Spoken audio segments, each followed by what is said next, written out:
Hoy empezó el Mundial, 20 de noviembre, además de ser 20 de noviembre la famosa vuelta de obligado. Suerte Argentina en el Mundial, ojalá que gane y levante la copa, pero ahora nosotros seguimos.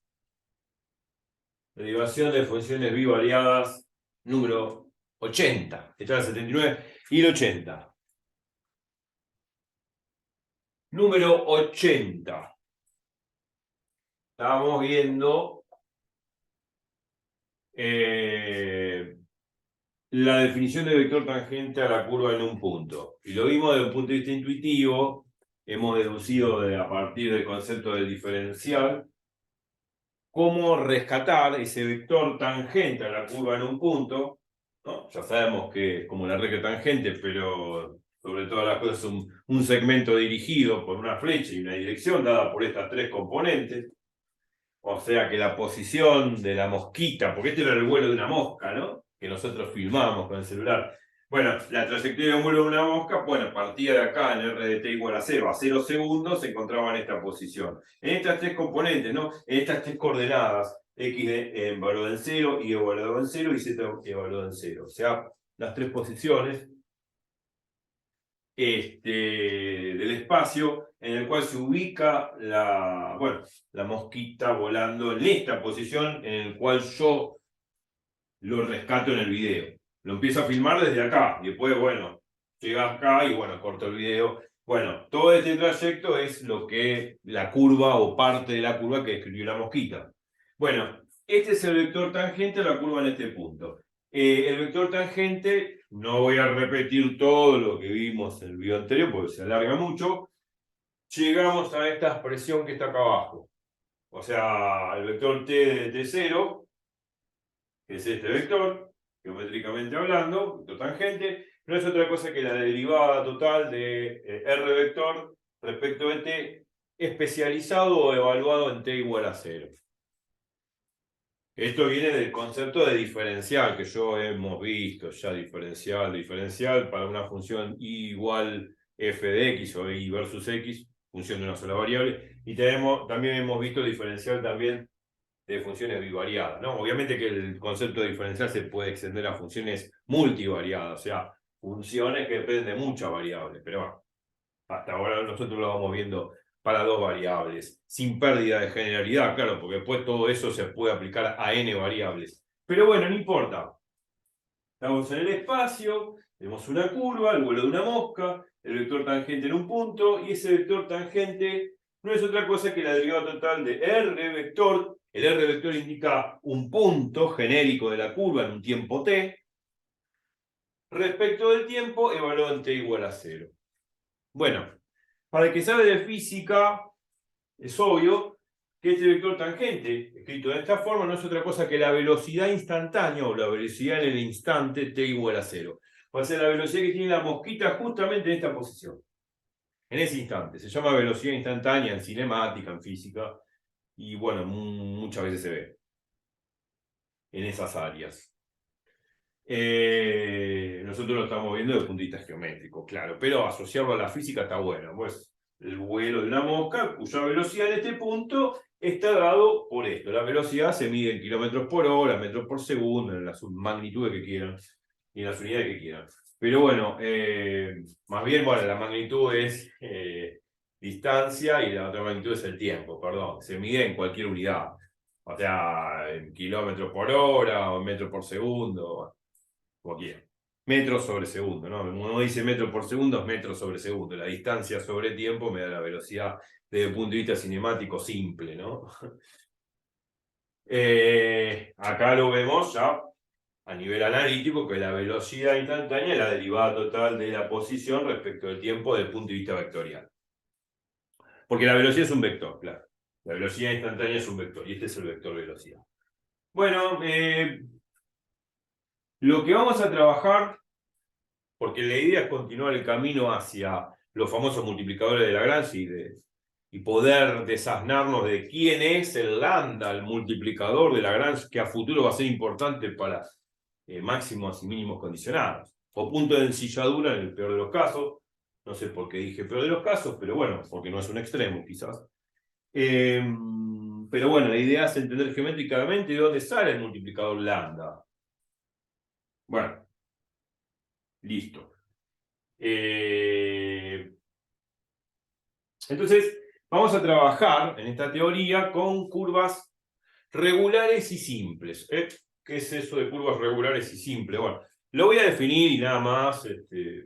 No voy a hacer mucho hincapié en esa teoría analítica y topológica de curvas. No, porque es muy profunda y muy delicada. No voy a hacer hincapié en eso. Simplemente voy a definir lo que es una curva regular y simple y se acabó y pasaremos a cómo poder incorporar todos estos ingredientes geométricos, como por ejemplo el vector tangente, al caso de tener que optimizar una función z igual a fxy bajo una cierta condición, como lo hemos visto en problemas de optimización en videos pasados. Y también lo hemos hecho geométricamente, porque voy a incorporar esta idea a eso que hicimos, para poder encontrarnos con los multiplicadores de Lagrange, obviamente. Bueno, voy a borrar esto. Esta es la expresión que hay que recordar, que es el vector tangente de una curva. Y bueno, tengo que borrar. No me gusta, pero lo tengo que hacer. Listo. Sí, el título ya no va.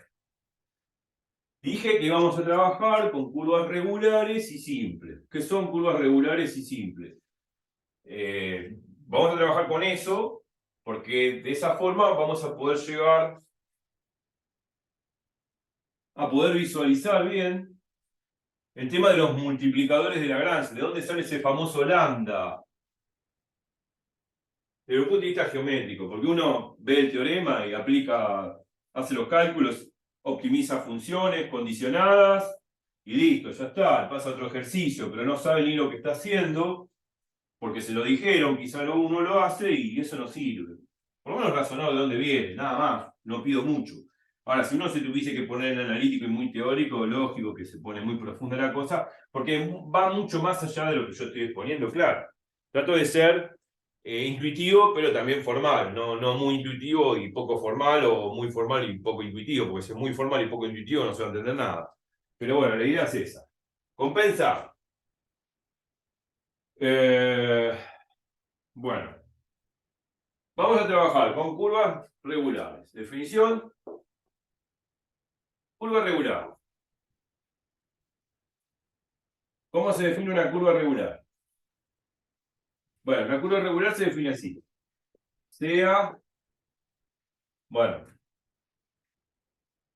R, ¿no? Una curva que va de un parámetro, digamos, de A a B. Esto significa que el parámetro t va de A a B. No se asusten, es parte de la nomenclatura. A R cubo. O sea, tiene tres componentes. Y esas tres componentes se reflejan así. Mejor escribirlo de esta forma. R, ¿no? R, o sea, que es R de t, es X de t, Y de t y Z de t. Pueden ser curvas de, esto es una curva que está en R cubo, ¿no? Puede ser en R cuadrado también. O sea, podríamos generalizar la cosa, ¿no? O sea, lo que escribo en R cubo también puede ser en R cuadrado. En vez de ir a R cubo, va a R cuadrado. Bueno, entonces, de alguna manera, sabemos que, bueno, R de t, o sea, R que es R de t, a ver si alcanza el pizarrón ahí, es X de t, Y de t, Z de t, tres componentes. ¿Sí entró? Y si hubiese sido, este pertenece a R cubo, pues son tres componentes, ¿no? Ahora, si son dos componentes, si llega hasta R cuadrado, bueno, R que es R de t, va a ser X de t, Y de t. Bueno, se sobreentiende que este pertenece a R cuadrado, un vector que pertenece a R cuadrado, y este vector, voy a hacer lugar, permiso, para que se vean en la filmación, pertenece a R cubo. Bueno, es obvio, ¿no? Tiene 3 componentes. Bueno, cualquiera de las dos opciones, según el caso, vale lo mismo que voy a expresar. Entonces, sea S una curva en R cubo en R cuadrado, se dice regular. Vamos a trabajar con curvas regulares, se dice regular, sí, solo sí. Sí, solo sí. El de S. Dos puntos. Se cumplen estas dos condiciones. Uno, la función R de t, que es un vector, pertenece a clase 1. O sea, tiene derivadas parciales que existen y son continuas. Ya hablamos de clase 1. Clase 1.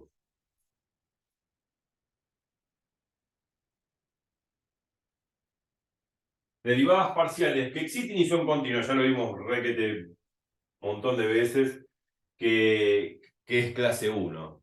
O sea, las derivadas parciales de estos existen y son continuas. O sea, pasa esto. Límite cuando t tiende a un cierto t0 de R' de t es igual a R' de t0. O sea, cuando uno dice que R de t pertenece a clase 1, significa que las 3 componentes, o las 2 componentes según el caso, son de clase 1, son funciones de clase 1. O sea, tiene derivadas parciales respecto de t, existen y son continuas. Así que bueno, esto significa que, esto significa acá, que las 3 componentes, o las 2 componentes, o sea, x de t y de t se le da de t, o x de t y de t, son funciones respecto de t, son funciones de clase 1 respecto de t, o sea, son derivables respecto de t y continuas respecto de t. Bueno, en un cierto punto t sub 0 de la curva, claro. Se supone que este t sub 0 pertenece al intervalo AB. Y vamos a ponerlo así, que pertenece al intervalo abierto AB. Esta es una definición para el que sabe en realidad un poco de matemática. No importa. Este T0 está perteneciente al intervalo abierto AB, no incluye los extremos. Dejamos afuera los extremos para no tener problemas con los extremos.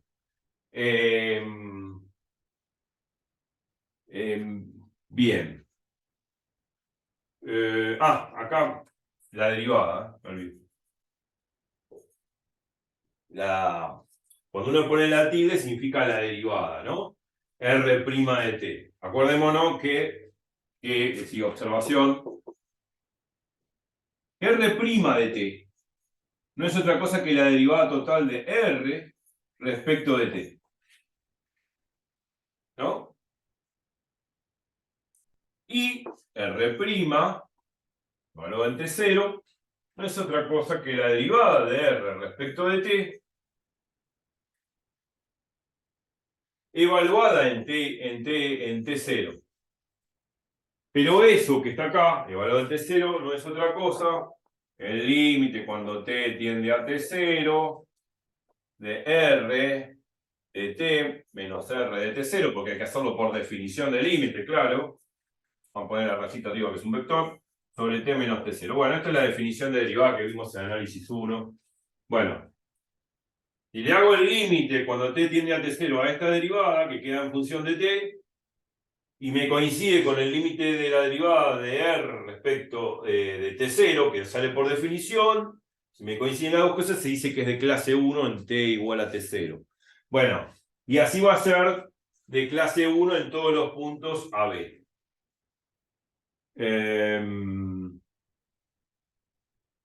Bueno.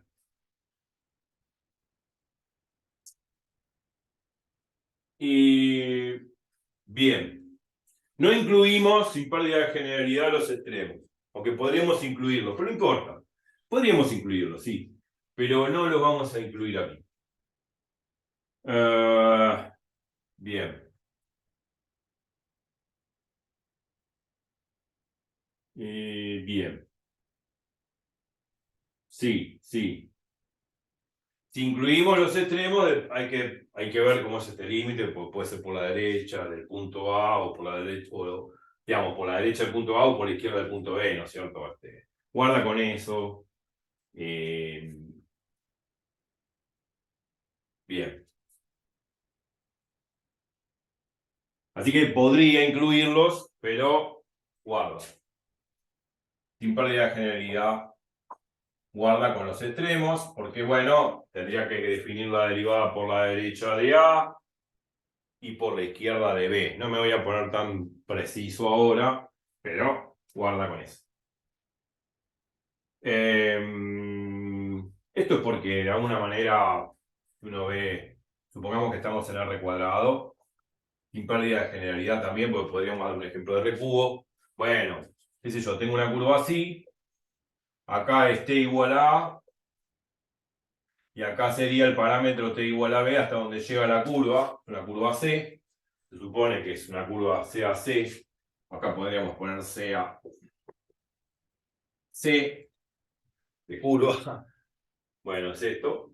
Desde t igual a t igual a B. Bueno, en estos puntos, generalmente uno puede excluir esos puntos porque son los extremos, pero podemos incluirlos para cuando definimos que es de clase 1. O sea que la derivada en t igual a y t igual a B existe. Pero bueno, guarda, ¿no? Porque acá me estoy acercando por la izquierda de A y acá me estoy acercando por la derecha de B, perdón, por la derecha de A y acá por la izquierda de B. O sea, acá por la derecha de A le pongo un más y acá por la izquierda de B le pongo un menos. Límites laterales. Límites laterales de este límite, de esta derivada. Bueno, tienen que existir esos límites laterales, tanto por la derecha de A como por la izquierda de B, para poder incluirlos acá con corchete. Pero es una cuestión de precisión, nada más. Guardando la formalidad, la rigurosidad. Pero no hay que volverse loco con todas estas cosas. Y dos, la otra condición que se debe cumplir para que sea una curva regular, obviamente que esto tiene que ser para todo T0, ¿no? Esto significa el término para todo T0 perteneciente a B, ¿no? Y esto también lo voy a poner acá. O sea que R de prima de T es distinto de 0 para todo T0 perteneciente a B, incluyendo A y B. En algunos libros no lo incluyen, pero yo sí, se puede incluir. Sin pérdida de generalidad se puede incluir A y B, como lo dijimos acá. Entonces, para todo T0. O sea que nunca se tiene que anular la derivada. La derivada, acuérdense que es el vector tangente a la curva. Nunca se puede anular. O sea, siempre, para todo punto de la curva, vamos a borrar un poquito acá, que si no se ve. Esto está igual a... Para todo punto de la curva tiene que existir un vector tangente bien definido. Pero no tiene que dar la derivada, o sea, el vector tangente no puede darme el vector nulo, porque si no, no sería curva regular. Si yo llego a encontrar un punto donde la derivada, ¿no?, respecto de t, en algún valor de t sub 0 que esté entre A y B, me llega a dar 0, entonces no es regular ese punto, y tampoco va a ser regular la curva. Para todos los puntos que subyacen sobre la curva, esta derivada tiene que ser distinta de 0 para todo t que esté entre A y B. Y además tiene que ser R', o sea, RT tiene que ser una función de clase 1, o sea, tiene que cumplirse eso, que sea la derivada de R respecto de t, que no es otra cosa que el vector tangente a la curva, en ese punto arbitrario, tiene que ser continuo. O sea, la derivada tiene que existir, por definición de derivada, y ser continua. O sea, que si hago la derivada de R respecto de t por propiedad, le hago el límite cuando t tiende a t0 de esto, que la derivada está hecha por propiedad, y tiene que coincidir con la derivada hecha por definición. Si sucede eso, de clase 1. Y además, adicionándole que R de prima de t es distinto de 0, para todo T0 perteneciente a B, con estos dos requisitos hago de que la curva sea regular. La curva sea regular. Acordémonos que para todo punto yo voy a poder definir un vector tangente. Un vector tangente. O sea que, vuelto a graficar para no hacerle un chastre, y yo tengo esta curvita que dibujé acá, esto es t igual a A, y esto es t igual a B, yo siempre voy a poder definir un vector tangente en todos los puntos de la curva. En todos los puntos de la curva voy a poder definir un vector tangente, en todos. No va a haber ningún punto donde se anule ese vector tangente. Siempre voy a poder definir un vector tangente a los puntos de esa curva. Un vector que corte en un solo punto, como la recta tangente, ¿no? Bueno, y así también pasa en R cubo, sin pérdida de generalidad. Bueno, esto significa curva regular. Para el que quiere saber más de matemática, bueno, esta es la definición. ¿Podemos dar ejemplo de curva regular? Bueno, vamos a trabajar con curvas regulares. Y todas las curvas que hemos trabajado creo que son regulares. Pero ahora voy a dar un ejemplo de una curva que es regular y otra que no es regular. Y punto, y ya pasamos a curva simple. Bien, listo. Yo no me olvidé de nada. Dije todo. Rebobinen todo el video, copien todo y ahora borro. Y voy a dar un ejemplo de curva regular y no regular. Acuérdense de estas dos condiciones que se tienen que cumplir. Bueno, ejemplo, podría ver acá abajo, por ahí se ve, qué sé yo. A ver, si puedo, un ejemplito. No quiero borrar. Por ejemplo, esto, ejemplo, ¿no? R de T más 1, T más 2. Bueno, esto es la ecuación vectorial de una recta, un ejemplo simple, ¿no? Bueno, la ecuación vectorial de una recta. Podría poner T cuadrado, T cubo, ya dije que tiene que jugar con la parametrización y la calculadora del GeoGebra para graficar las diferentes curvas, ya lo dije en el video anterior. Bueno, R' de T existe. Bueno, R' de T, ¿quién es? La derivada de esto respecto de T. Si hago la derivada de esto respecto de T, o sea, R' de T, que es la derivada de esto respecto de T. La derivada de t respecto de t acá vale 1, la derivada de t más 1 respecto de t vale 1, y la derivada de t más 2 respecto de t vale 1. Obviamente que la función va a ser de clase 1 porque es derivable. Si hago esto, voy a ver que la derivada parcial de esto es continua, ¿no? Es de clase 1. Y además cumple esta condición, que es distinto al vector nulo. Este es el vector nulo, no es el 0 tradicional, es el 0, 0, 0 o 0, 0 según el caso, si estoy trabajando en R cubo o en R cuadrado respectivamente. O sea, este vector es distinto de 0, 0, 0. Entonces acá esta curva es regular para todo t.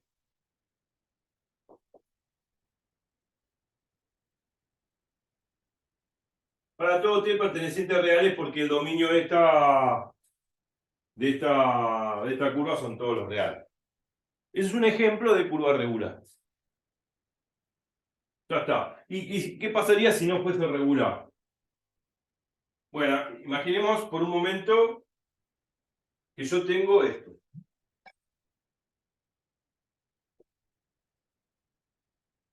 T cuadrado más 1 y t al cubo más 2. Estoy inventando. Y de pronto, bueno, esto lo borro. Hago la derivada de R respecto de t. Si tengo que hacer la derivada de R respecto de t, bueno, hago la derivada respecto de t de cada una de las componentes.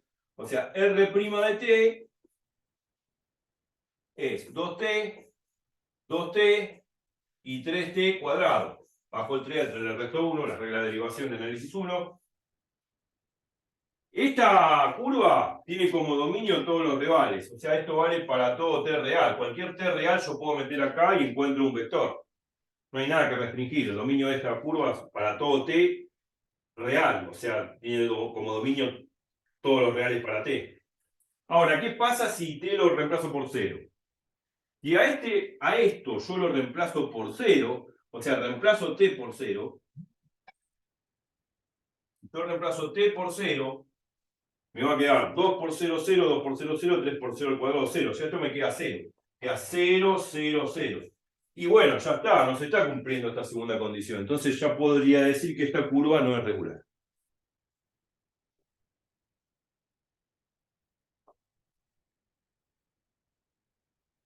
Listo. Dos ejemplitos, no tuve que borrar nada, así podemos ver, ¿no?, las condiciones que se tienen que cumplir. Listo, ya está. Nosotros vamos a trabajar con curvas que son regulares para llegar al concepto geométrico del multiplicador de Lagrange. Y me falta agregar el concepto de curva simple, que es muy simple definirlo, pero no voy a ser riguroso tampoco. Bueno, ahora sí voy a borrar esto, espero que haya quedado claro. Repasen lo de funciones de clase 1, cuántas veces lo vimos en los videos. Bueno, ok. Borro, muy lindo pizarrón, muy lindos ejemplos, pero ya está acá, ya está. Llegamos hasta acá con esto. Y ahora vamos a definir curva simple.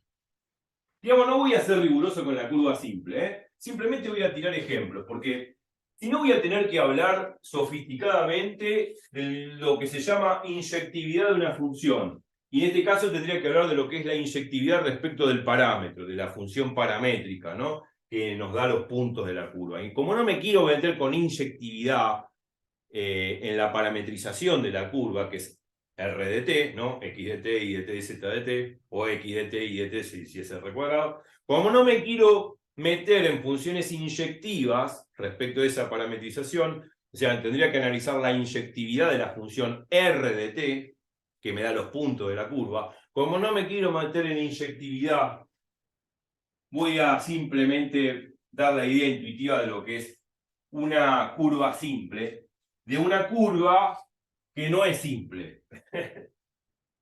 Y nada más. Por eso yo también hago un equilibrio entre lo formal y lo intuitivo, porque si yo tengo que hablar de inyectividad de parametrizaciones de una curva, tendríamos que repasar función inyectiva, y bueno, no quiero profundizar ese tema, y tampoco quiero profundizar a nivel diferencial ni topológico el tema de curva, porque es más profundo de lo que doy, seguro. Pero, totalmente. Bueno, esto sigue igual, pero acaba de decir curva simple. No quiero profundizar más allá de eso porque tengo que hablar de inyectividad, de la parametrización de la curva, que me da los puntos de la curva. O sea, sabemos que R en función de t, ¿no? Por acá simple. R está en función de t, R es una función de t. Entonces tendría que analizar la inyectividad de la función R versus t. Para que me entiendas, se entiende. Para que me entiende y que sabe matemáticas, sabe lo que estoy diciendo. Entonces, para no meterme con la definición de inyectividad, de la parametrización de una curva que me da los puntos de la curva, luego vamos a ver así lo de curva simple. Sea una curva en R cubo, en R cuadrado, sin meternos con inyectividad de la parametrización. Vamos a ver ejemplos. Una curva simple, intuitivamente, ¿no? No voy a dar ninguna definición formal ni nada que está en los libros.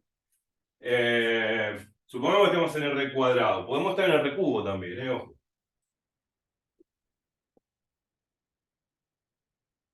¿Una curva cualquiera? Bueno, qué sé yo. Conocida o no conocida, no importa si es conocida o no conocida, eso es una curva. Bueno, va desde t igual a A hasta t igual a B, ok.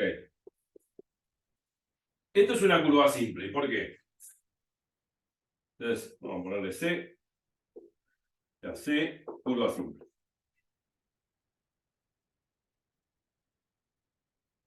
Bueno, es curva simple porque no se auto-interseca. O sea, no se vuelve a cortar, no se vuelve a cortar entre sí.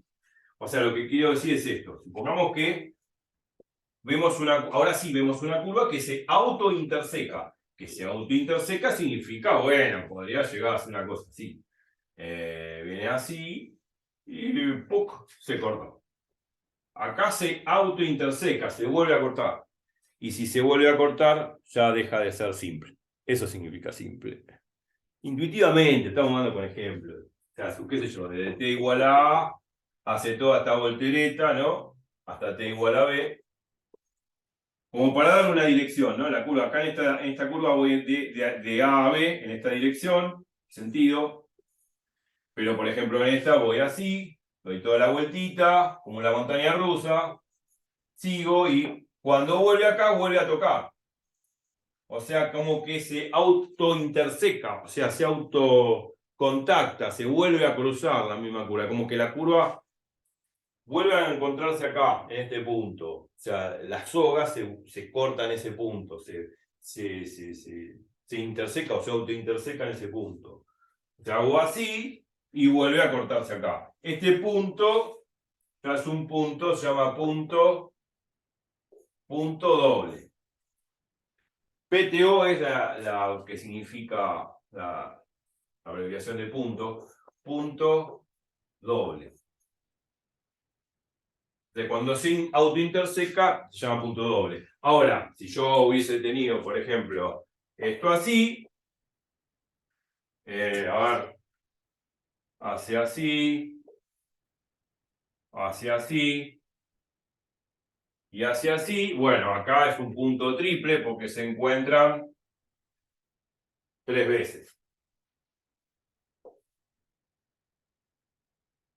Esto sería un punto triple.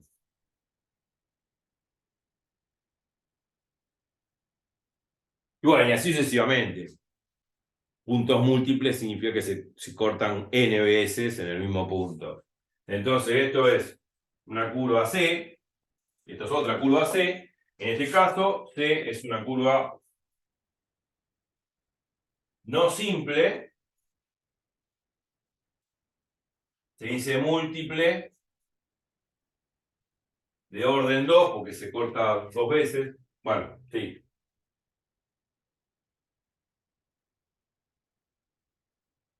Bueno, 1, 2. No importa, es múltiple de orden, sí.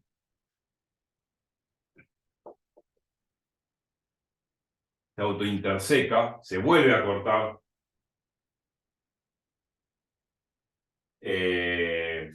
Punto doble. Esto podría ser un punto simple, ¿no?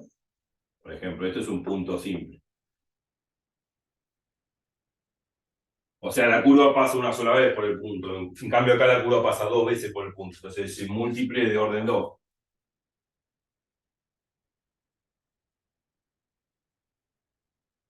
Múltiple de orden 2. Y esta es múltiple de orden 3 porque pasa 3 veces por el punto. O sea, supongamos que empezamos por acá, seguimos por acá, acá recién pasamos al punto, después volvemos a tocar, seguimos, y volvemos a tocar una tercera vez. O sea, es un punto que es una curva no simple.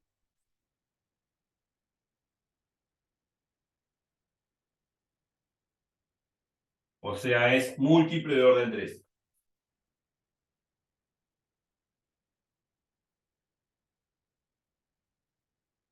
Nosotros vamos a quedarnos con este tipo de curva, con las curvas que tengan puntos simples, no que tengan puntos dobles, triples o múltiples. Listo, ya está, se terminó. Y no voy a dar una definición formal de curva simple.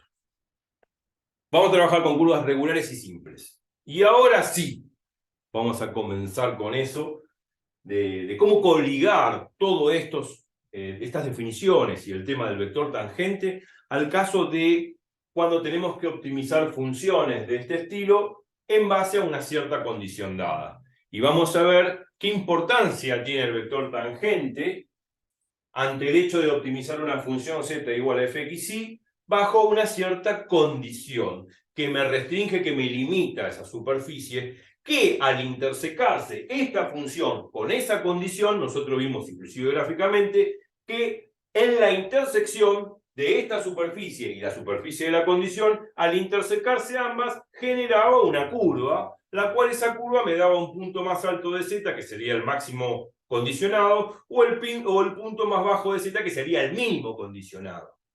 Entonces, esa intersección entre esta función a optimizar y esta condición que me restringe o me limita esta función, no es otra cosa que la curva que me va a dar los máximos y mínimos condicionados. Lo vimos gráficamente y analíticamente. Por eso dimos todas estas definiciones y todos estos ingredientes geométricos, lo de curva, vector tangente a una curva, lo que es una curva regular y simple, porque vamos a trabajar con curvas regulares y simples para poder llegar a a poder visualizar de bien geométricamente de dónde salen los multiplicadores de Lagrange. Me voy. No, 81. No se vayan de ahí. Los partidos los miran por diferido, cualquier cosa. Chau, chau.